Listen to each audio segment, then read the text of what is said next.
Magsisimula ang pelikula sa gabi sa isang orphanage sa isang lugar sa London. Ang Metrona mula sa orphanage ay pumunta upang i-lock ang pinto ngunit napansin ng isang magazine na nahulog sa tabi ng mail sa paanan ng pinto. Kinuha niya ang magazine at nakalimutan niyang i-lock ang pinto. Samantala, nakita ito ng isang maliit na batang babae na nagngangalang Sophie na nagtatago sa ilalim ng kanyang kumot sa hagdan at hinihintay ang Metrona na tuluyang umatras sa kanyang silid bago siya mag-isa na mag-lock ng mga pinto. Pagkatapos i-lock ang mga pinto, lumapit siya sa orasan at iginalaw ang minutong kamay para maging 3 AM. Habang ginagawa iyon, sinabi niya sa amin na 3 AM ang oras ng pangkukulam kung kailan siya lamang ang naiwang gising, ngunit sa tingin ng Metrona ay hating gabi na, habang ang ibang mga batang babae sa orphanage ay nag-iisip na 1 AM o 2 AM. Pagkatapos, pumunta siya sa desk ng Metrona para ayusin ang mail. Habang ginagawa iyon, nakarinig siya ng ingay mula sa labas at mabilis siyang pumunta para tingnan. Sa labas, nakita ni Sophie ang ilang lasing na lalaki ng London. Kinuha niya ito sa kanyang sariling mga kamay upang pagsabihan sila na nagpapaalala sa kanila na ang mga bata ay sinusubukang matulog at ipinangako niyang tatawagan ng mga pulis kung hindi agad umalis ang mga lalaki. Pagkatapos ay pinatay niya ang ilaw sa kalye at isinara ang mga bintana habang ang mga lalaki ay nagpasya na umalis sa halip na makipag-away sa mga pulis. Habang si Sophie ay bumalik sa kanyang silid, isang kakaibang anino ang nakitang dumaan na hindi napansin ni Sophie. Pagdating sa loob ng silid, kung saan mahimbing na natutulog ang ibang mga bata, tinakpan ni Sophie ang kanyang sarili ng kanyang kumot, isinuot ang kanyang salamin, at binuksan ang kanyang sulo upang ipagpatuloy ang isang librong binabasa niya. Ilang segundo sa kanyang pagbabasa, si Sophie ay narinig niya ang Metrona na papalapit sa silid at mabilis na pinatay ang flashlight upang maiwasang mahuli. Pagkaalis ng Metrona, ipinagpatuloy ni Sophie ang pagbabasa ng kanyang libro, at habang nagbabasa, may narinig siyang ingay mula sa labas na ikinagulat niya. Natatandaan ni Sophie na hindi magandang bumangon sa kama, buksan ng mga kurtina o dumungaw sa bintana sa gabi, ngunit hindi niya sinasalungat ang lahat. Sa kabutihang palad, ang mga pusa ng kapitbahayan na naglalaro sa labas ang bumagsak sa isang basurahan. Habang nakatitig pa rin si Sophie sa mga pusa, nakita niya ang isang higanting kamay na kumukuha ng basurahan at sinusubukang abutin ang takip. Pagkatapos, pumunta si Sophie sa silid ng Metrona at pinatay ang flashlight upang maiwasang mahuli. Nakipag-eye contact si Sophie sa isang mukhang nakakatakot na higanti at mabilis na bumalik sa silid upang magtago. Muli niyang pinaalalahanan ng sarili tungkol sa hindi paglundag mula sa kama, pagbukas ng mga kurtina, at hindi pagsilip sa bintana, at nang lilingan na sana siya, idinikit ng higanti ang kanyang kamay sa bintana at dinukot siya kasama ang kanyang kumot at karera. Sa London, ang kumot ni Sophie ay kumukulot na parang isang bag kung saan makikita ni Sophie ang iba't ibang trick na ginagamit ng higanti upang maiwasang makita ng ibang tao. Mga trick tulad ng pagpapanggap bilang isang pader, pagtakip sa isang ilaw sa kalye, pagiging kargamento sa likod ng isang truck, ang higanti sa wakas ay nakalabas ito ng London at sa kanayunan, kung saan siya ay patuloy na tumatalon at dumaan sa isang makapal na kumpol ng mga ulap na humahantong sa higanting bansa at sa isang kuweba, na tila kanyang tahanan. Ibiniti ng higanti si Sophie sa kanyang kumot mula sa isang puno at nagsimulang maghiwa ng kakaibang gulay na tinatawag na snowscumber para ihanda ang kanyang sarili ng hapunan. Habang ginagawa iyon, tumalon si Sophie mula sa kumot at umakyat sa bintana, kung saan sinubukan niyang tumakas. Ang bintana ay mahirap buksan dahil sa kanyang maliit na laki, ngunit siya ay naglalagay ng higit na pagsisikap dito at nabuksan ito. Gayunpaman, sinipa niya ang isang didaw sa mesa at sa halip ay sumisid para sa huli. Sa kabutihang palad, hindi siya naririnig ng higanti, kaya hinawakan niya ang didaw kasing laki ng balde at sinubukang pumunta sa ibang direksyon. Nang mabangga niya ang kanyang mga kagamitan sa pananahi, itinaboy ang mga ito sa mesa at pinaalalahanan ng higanti, lumingon ito sa kanya at sinabi sa kanya na hindi siya makakapunta saan man kung wala siyang mga pakpak. Pagkatapos ay tinulak niya ang bintana na nagpabagsak kay Sophie sa hawak niyang kawali. Ipinagpatuloy ng higanti ang kanyang hapunan at tinanong ni Sophie kung nasaan siya. Sinabi niya sa kanya na siya ay nasa higanting bansa, ngunit iniisip ni Sophie na walang ganoong bagay. Bigla siyang nagulat sa ingay mula sa labas, mula sa mga kapwa higanti na may mga pangalan tulad ng Flesh Lump Peter, Bone Cruncher, Manhugger, Child Chewer, Gizzard Gulper, Meat Ripper, Meat Masher, Blood Bottler, at Butcher Boy. Natakot si Sophie at nakiusap sa higanti na huwag siyang kainin, ngunit tinatawanan siya ng higanti, hindi raw siya kumakain ng tao. Pagkatapos ay ipinaalala ni Sophie sa higanti na siya ay inagaw ng walang pahintulot at hindi ito itinanggi ng higanti. Itinuro niya na ang kanyang mga magulang ay dapat na nag-aalala tungkol sa kanya, ngunit sinabi sa kanya ni Sophie na siya ay walang mga magulang at na siya ay inagaw sa kanya mula sa isang bahay ampunan na hindi nalaman ng higanti.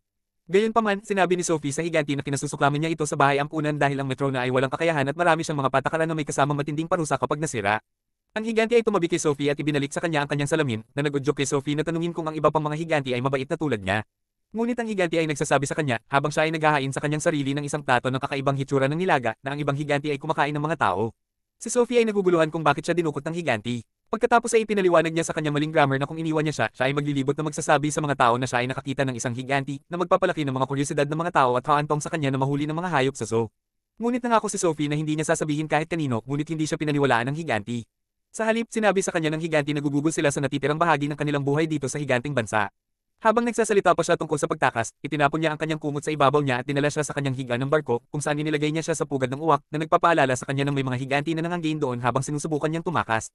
Pagkatapos ay nagalit si Sophie at itinatama ang lahat ng kanyang mga pagkakamali sa gramatika na nagpapalungkot sa kanya. Humingi siya ng paumanhin at napansin niya ang isang kumikinang na bagay sa isang lalagyan na kinuha niya. Tinanong ni Sophie kung ano ang nilalaman at sumagot si Sophie at sinabi sa kanya ng higanti na sila ay mga panaginip. Sinabi ni Sophie sa higanti na hindi siya nananaginip dahil mayroon siyang insomnia at kinuha niya ang kanyang libro at sinimulang basahin ito sa kanya na isang sorpresa kay Sophie na nababasa ng higanti. Habang nakikinig sa pagbabasa ng higanti, tuluyang nakatulog si Sophie. Ang higante ay umalis sa isang silid kung saan nakulong niya ang lahat ng mga pangarap. Pagkatapos ay ginugulo niya ang ilan sa mga lalagyan. Samantala, nagising si Sophie sa hilik ng higante at tumakas sa bintana at sa labas ng kuweba. Sinubukan niyang tumakas ngunit pinigilan siya ng isang natutulog na higante na sinubukang kainin siya. Nakita niya ang kanyang higanting kaibigan at nakiusap sa kanya na tulungan siya. Pagkatapos ay sinabi ni Sophie, ngunit isinara niya ang kanyang pinto at siya ay nilamon ng higanti. Kaya lang, nagising ako sa kanyang pagkakatulog at napagtantong panaginip lang pala. Naisip niya kaagad na ginawa ito ng higanti, kaya sinabi niya sa kanya na hindi niya kailangang gawin itong nakakatakot. Ipinaalala muli sa kanya ng higanti na maaari siyang mahuli kapag nakita siya ng ibang mga higanti. Habang nakikipag-usap, kumuha siya ng inumin na pinangalan ng Frobscuttle na tila nalilito sa maling paraan. Itinuro ni Sophie ang bula na nagsasabi na ang kanilang mga bula ay tumaas, at sinabi sa kanya ng higanti na ito ay haantong lamang sa hindi kasiya siyang dumighay. Pagkatapos ay ipinaliwanag ni Sophie na kung bumaba ang mga bula, haantong din ito sa isang mas hindi kanais-nais na gas. Ngunit sinabi sa kanya ng higanti na ito ay simbolo ng kaligayahan. Pagkatapos ay uminom siya mula sa bote at gumawa ng isang paputok na umuto. Noon lang, isa pang higanting nagngangalang Flesh Lampeter ang pumasok sa bahay, tinanong ang kaibigan ni Sophie kung sino ang kanyang kausap.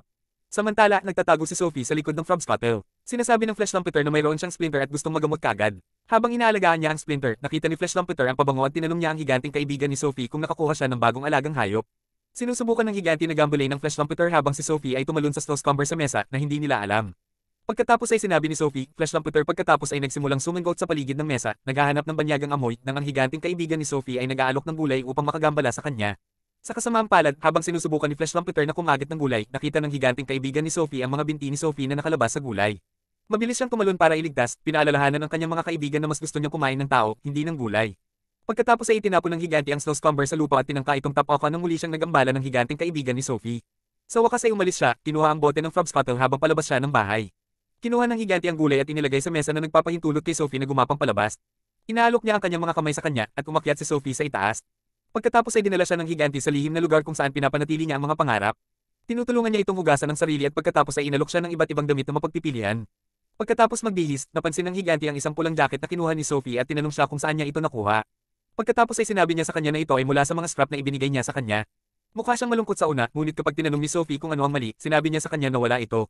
Pagkatapos ay dinala niya siya sa kanyang mga palad patungo sa silid kung saan tinanong ni Sophie kung ano ang ginagawa niya. Sinabi sa kanya ng higanti na humihingi siya ng isang malaking sikreto na hindi niya masabi. Pagkatapos ay giniit ni Sophie dahil mananatili siya sa kanya magpakailanman. Pagkatapos ay sinabi sa kanya ng higanti na siya ay nahuhuli ng mga panaginip at inilagay siya sa isang punong buwang na puwang na ginawa niya para sa kanya at agad na hiniling ni Sophie na sumama na kung saan ang higanti ay tumanggi na muling ipinaalala sa kanya na siya ay kakainin ng iba mga higanti. Gayunpaman, iniisip ni Sophie na kung mananatili siya rito, tiyak na kakainin siya, ngunit tumanggi pa rin ang higanti. Gayunpaman, pagkatapos ng maraming panghihikayat, sa wakas ay pumayag siyang isama siya. Sa paglabas ng kuweba, hiniling ni Sophie si Sophie na sumama na sinabi ng higanti na hindi. Sinabi sa kanya ni Sophie na dapat nilang lampasan ang natutulog ng mga higanti nang hindi nahuhuli. Maingat niyang sinubukang lampasan ng mga ito ngunit nahuli siya ni Flesh Lampeter. Nahulog si Sophie at nagmamadaling magtago sa isang kalapit na kotse at ibinaba ang kanyang kumot. Samantala, ginawang football ng ibang mga higanti ang kaibigan ni Sophie at inihagis siya sa paligid. Ang isa pang ideya para sa isang laro ay lumabas, at ang higanting kaibigan ni Sophie ay nakakuha isang kotse habang ang isa pang higanti ay humahawak ng dalawang sasakyan, kabilang ang isa na pinagtatagwan ni Sophie. Parehong nagtungo ang mga higanti sa kabilang direksyon. Ang may kotse na si Sophie ay ginagawang roller skate ang mga sasakyan habang si Sophie ay nasa ibabaw ng kabilang kotse na itinulak patungo sa direksyon ng papasok na skater. Nakita ni Sophie na babangga sila at mabilis na inilihis ang sasakyan palayo sa isa na nag-iwas sa mas masamang senaryo. Ang mga higanti ay tila nag-e-enjoy sa kanilang mga sarili at magpatuloy upang subukan ng isa pang laro nang biglang umulan. Sa takot sa tubig, lahat sila ay umatras, pinayagan ng kaibigan ni Sophie na kunin siya at umalis. Pagkaalis nila, nakita ng isa sa mga higanti ang kumot ni Sophie na nakadikit sa kanyang binti at pagkatapos ng pagsinghot nito, napagtanto nilang may tao sa higanting bansa. Sa kabilang banda, si Sophie at ang kanyang higanting kaibigan ay naglalakad sa isa pang makapal na kumpol ng tubig at ang kaibigan ni Sophie ay nasa Dream Country kung saan gabi na. Pagkatapos ay sinabi ng higanti kay Sophie kung paano niya maririnig ang sinasabi ng mga bituin, halaman, at hayop sa isa't isa dahil sa kanyang malalaking tainga. Sinabi rin niya sa kanya na dati siyang tinatawag na malaking palakaibigang higanti at nagtanong kung ano ang maaari niyang itawag sa kanya bago tumalon sa isang lawa. Ipinakilala niya ang kanyang sarili bilang Sophie at hiniling niya sa kanya na tumalon. Pareho silang lumilitaw sa kanang bahagi pagkatapos tumalon sa lawa at wala ni isang butil ng tubig ang makikitang tumutulo sa kanilang mga damit. Nasa section sila ngayon ng Dream Country kung saan hinuhuli ng higanti ang mga pangarap. Pagkatapos ay nakatagpo siya ng isang partikular na matigas na panaginip na mayroon siyang problema sa paghuli. Pagkatapos ay tinulungan siya ni Sophie at sa wakas, nakuha ng higanti ang panaginip ng sinubukan nitong lapitan si Sophie. Ibinigay niya ito sa kanya at pinayagan siyang ilagay ito sa isang garapon. Ang panaginip pagkatapos ay gumuhit sa mukha ni Sophie. Pagkatapos, hinihimok ng malaking palakaibigang higanti si Sophie na pumunta at manghuli ng higit pang mga pangarap. Ginawa niya ito pagkatapos mag-alinlangan saglit ngunit maya-maya ay nakipag-ugnayan siya sa isang pula na agad na inalis sa kanya ng higanti na sinasabing ito ay isang bangungot. Na-curious si Sophie at nagtanong kung ano ang sinasabi ng bangungot at sinabi sa kanya ng higanti, tingnan mo ang ginawa mo, walang kapatawaran. Naglaho ang malaking kaibigang higanti. Nagpanik si Sophie at tinawag siya. Tila, umalis ang higanti sa lawa kaya inabot niya ito at hinayla siya palabas. Sa kanilang paglabas, nagpa siya si Sophie na tumawag sa BFG. Di nagtagal ay dumating sila sa London kung saan huminto ang higanti sa mga tahanan upang ipamahagi ang mga pangarap. Humihingi siya ng opinyon ni Sophie kung magbabahagi ng bangungot o panaginip, ngunit hiniling ni Sophie na pasayahin silang lahat. Ang BFG pagkatapos ay namamahagi ng magagandang pangarap sa pamilya sa bahay. Habang ginagawa iyon, sinabi ni BFG kay Sophie na siya ay kasing tanda ng lupa mismo at ang mga higanti ay walang mga ina o ama. Sinasabi rin niya sa kanya na naririnig niya ang puso ng mga bata kasama na ang puso niya. At habang pinapanood nila ang maliit na batang lalaki na natutulog, ipinaliwanag ni BFG ang kanyang pangarap tungkol sa pagiging kaibigan ng Pangulo ng Estados Unidos kay Sophie na ikinatutuwa niya. Nang maglaon, parehong umalis sina BFG at Sophie sa London at sa kanilang paglabas, nakita nila ang iba pang mga higanti na umaalis sa London. Tila, nangaagaw at kumakain din sila ng tao. Biglang hiningi ni Sophie ang kanyang kumot at naalala na dapat ay iniwan niya ito sa Giant Country na nagsimulang mag-alala BFG. Naputol ang eksena sa pagkagising ni Sophie mula sa kanyang pagkakatulog sa harap ng orphanage. Napagtanto niya na nakatulog siya at tinanong si BFG kung bakit niya ito pinapangarap. Sumisigaw siya dahil hindi siya nakatanggap ng tugon, ngunit lumitaw siya at ipinaalala sa kanya na iniwan niya ang kanyang kumot sa Giant Country at alam ng iba pang mga higanti na naroon siya. Sinabi niya sa kanya na hindi siya ligtas sa kanya ngunit hindi siya sumasang-ayon. Sinabi sa kanya ni BFG ang tungkol sa isang batang lalaki na nagmamay-ari ng jacket na suot niya. Sinabi niya na nakita siya ng bata habang siya ay nagtatrabaho at dinala niya siya sa Giant Country. Sinabi sa kanya ng BFG na natagpuan ng iba pang mga higanti ang batang lalaki sa kanya at sinisisi niya ang kanyang sarili. Sinundan siya ni Sophie at sinabing hindi siya natatakot ngunit hindi siya nakinig at lumayo. Bumalik si Sophie sa kanyang silid at bamulong na maririnig ng BFG kahit ang pinakamatahimik na tunog. Nakakuha siya ng ideya, naglakad papunta sa balkonahe at sinabing nararamdaman niya ang presensya nito. Nagpa siya siyang tumalon mula sa balkonahe ngunit nahuli siya ni BFG at iniligtas siya. Bumalik sila sa Giant Country habang nagmamasid si Fleshlamp Peter at pumasok sa kanyang bahay. Sinabi ni Sophie na kailangan nila ng isang plano at narinig ang Fleshlamp Peter na pumapasok sa lab. Gumamit siya ng malaking payong para makaiwas sa tubig at nagtago si Sophie. Pumasok si Peter kasama ang iba pang mga higanti at ipinakita ang kumot ni BFG Sophie. Pinasingot niya ang iba pang mga higanti sa kumot at hinahanap nila si Sophie habang sinisira nila ang lab. Sinusubukan ng BFG na pigilan sila at sinabing ang mga higanti ay dating mapayapa, ngunit sinabi ni Fleshlamp Peter na lampas na sila sa mga araw na iyon. Paikot-ikot si Sophie sa lab habang hinahanap siya ng mga higanti. Pumasok siya sa isang silid sa isang puno na pag-aari ng dating batang lalaki na nanatili sa BFG. Hinanap ni Fleshlamp Peter ang silid habang nagtatago siya at nagalit si BFG. Nag-iipon siya ng lakas ng loob, kumuha ng mainit na baras na bakal at ginamit ito para tugisin ang mga higanti. Kinuha ni Fleshlamp Peter ang pamalo, ngunit kumuha si BFG ng isang balde ng tubig at ginamit ito para itaboy siya palabas ng lab na tinawag siyang insulto sa mga higanti. Nakita ni Sophie ang larawan ng Reyna sa silid ng mga lalaki at nakakuha ng ideya. Samantala, naglalakad si BFG sa nasirang lab habang inilalagay ni Sophie ang jacket sa kama.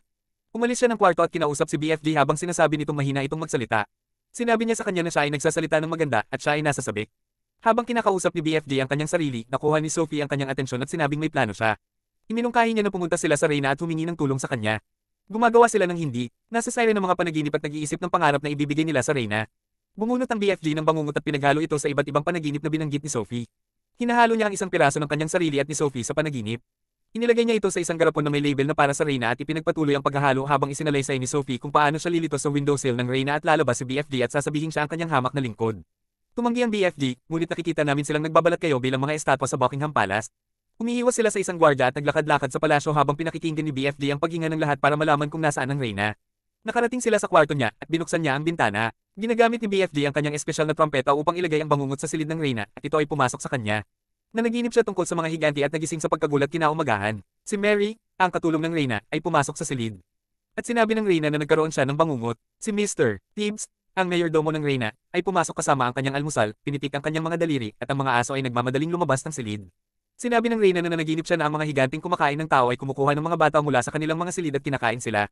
Binanggit niya ang ilan sa mga pangalan ng mga higanti at isang kakaibang boses ni Sophie ang nagpapaalala sa kanya ng isa sa mga pangalan. Nagbasa si Mary ng pahayagan at napagtanto na nawawala ang mga bata. Nabigo ang Reyna na maniwala na ang mga higanti ay kumakain ng mga bata at bigla niyang inutusan si Maria na iguhit ang mga kortina. Sumisigaw si Mary habang tinatanggal ang kortina at nakita nila si Sophie. Sinabi ng Reyna na nanaginip siya na si Sophie ay nasa windowsill at sabi ni Sophie ang BFG na iyon na tinatawag niya matalik na kaibigan ay nagtatago sa hardin. Inutusan ni Tibbs ang mga gwardya na maging alerto at naalala ng Reyna ang kanyang bangungot at napagtanto na kailangan ni Sophie at BFG ang kanyang tulong. Ipinangako ni Sophie sa Reyna na hindi niya sasaktan si BFG at tatawagin siya, ngunit tumanggi siya at ang iba ay nagsimulang magduda sa kanya.